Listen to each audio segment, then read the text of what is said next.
Salam sama saudara dan saudariku terkasih. Salam damai sejahtera dan penuh sukacita untuk kita semua. Semoga kita semua tetap sehat dan selalu hidup dalam sukacita Paskah. Kita berjumpa lagi dalam renungan Lentera Jiwa pada perayaan Hari Raya Paskah Kebangkitan Yesus Kristus yang kita rayakan pada hari Minggu 20 April 2025. Pada perayaan Hari Raya Paskah Kebangkitan Yesus Kristus ini, kita sekali lagi diajak untuk merenungkan tentang Kristus bangkit, haleluya, Kristus vincit, haleluya. Sama saudara dan saudari terkasih, kami menyampaikan sekali lagi selamat Paskah untuk segenap keluarga, para sahabat sekalian di mana saja berada. Kristus bangkit, haleluya. Mari kita rayakan dengan meriah. Tuhan telah mengalahkan maut, mari kita rayakan dengan gembira.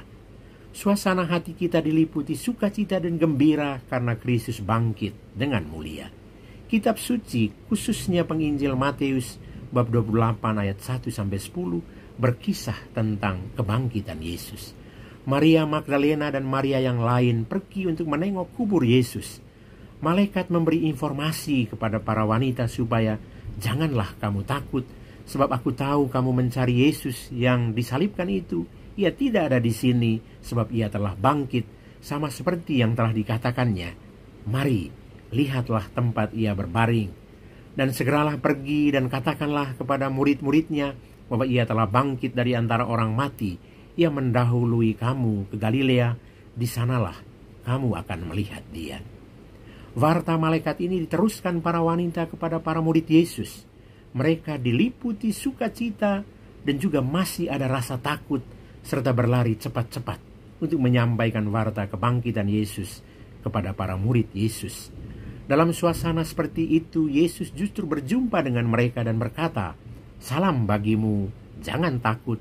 Pergi dan katakanlah kepada saudara-saudaraku supaya mereka pergi ke Galilea dan di sanalah mereka akan melihat aku." Para murid harus pergi ke Galilea untuk bertemu dan melihat Yesus. Sebab Galilea menjadi tempat Yesus memulai pewartaannya. Di Galilea Yesus diterima para murid dan orang banyak dengan hati yang polos, hati yang bersih, hati yang tulus dan jujur. Di Galilea para murid telah berhasil sebagai murid Yesus.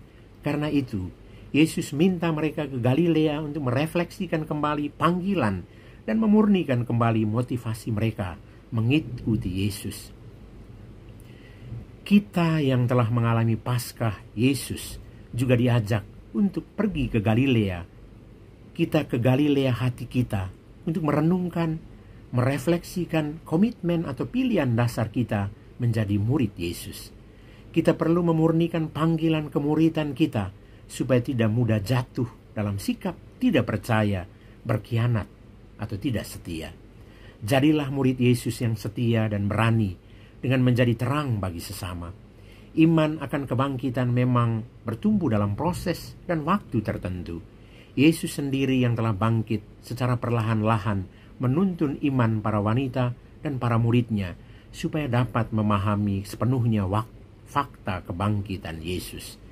Kita yang telah mengalami Paskah Yesus juga diajak untuk percaya bahwa Yesus telah bangkit. Iman kita bertumbuh bukan karena telah melihat, tetapi karena percaya bahwa Yesus adalah Putra Allah yang bangkit mulia. Sebab kematian tidak akan berakhir tragis. Kematian mendatangkan kehidupan, penderitaan mendatangkan kemuliaan, salib mendatangkan mahkota kebangkitan. Karena itu, Paskah bagi kita, untuk kita adalah pasti selamat karena Allahku yang hidup. Sekali lagi, selamat Paskah, selamat merayakan kebangkitan Yesus Kristus untuk segenap keluarga, para sahabat semua yang merayakannya. Tuhan Yesus mendoakan dan memberkati kita semua. Amin.